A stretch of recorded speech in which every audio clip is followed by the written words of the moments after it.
दरअसल नासा की भारतीय मूल की अंतरिक्ष यात्री सुनीता विलियम्स अपने साथ बैरी विल्मोर के साथ अंतरिक्ष में फंसी हुई है। तकनीकी खराबी के चलते बार बार उनके वतन वापस लौटने की तारीखों को बदला जा रहा है।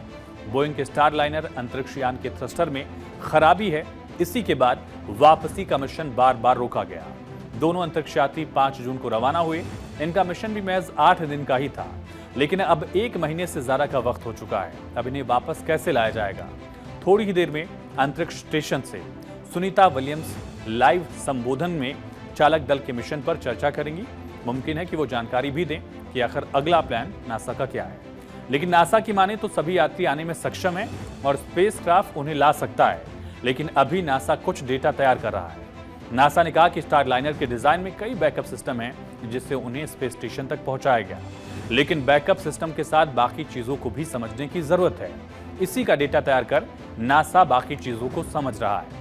नासा ने कहा कि ऐसी स्थिति में रेस्क्यू ऑपरेशन चलाने की जरूरत नहीं है। अगर कोई स्पेसक्राफ्ट लॉन्च के समय समुद्र में गिर जाता है तो ऐसे में ही रेस्क्यू ऑपरेशन की जरूरत होगी। अभी ऐसी स्थिति में रेस्क्यू की जरूरत नहीं है, ये नासा ने आधिकारिक बयान जारी किया। दरअसल स्टारलाइनर में हीलियम गैस का रिसाव गंभीर समस्या की तरफ इशारा करता है। अगर गैस रिसाव का पता नहीं लगाया गया और इसे ठीक नहीं किया गया तो रिटर्न फ्लाइट में आग लगने का डर है। इस केस में सुनीता विलियम्स और विल्मोर की जान भी जा सकती है। एक्सपर्ट्स नासा को भी सवालों के घेरे में खड़े कर रहे हैं। सवाल कर रहे हैं कि आखिर जब एजेंसी को लॉन्चिंग के वक्त हीलियम गैस के रिसाव इस लीक का पता लग गया था तो इतना बड़ा रिस्क आखिर क्यों लिया गया? आखिर इस फैक्ट को छिपाया क्यों गया? इतने लंबे वक्त तक इस पर जानकारी क्यों नहीं दी गई? दरअसल स्टारलाइनर में तकनीकी गड़बड़ी, 5 जगहों से हीलियम गैस के लीक होने की खबर आई। 5 मैन्यूवरिंग थ्रस्टर्स बंद हैं, प्रपल्शन वॉल्व फेल है, रिएक्शन कंट्रोल सिस्टम भी खराब है। ये तमाम जानकारी मिली। अमेरिकी अंतरिक्ष एजेंसी नासा सुनीता और उनके सहयोगी बुच विल्मोर की सकुशल वापसी की तमाम कोशिश कर रहे हैं। 1 हफ्ते के इस मिशन को 3 बार बढ़ाया गया। बताया जा रहा है कि नासा मिशन को 45 से 90 दिनों तक के लिए बढ़ा सकता है।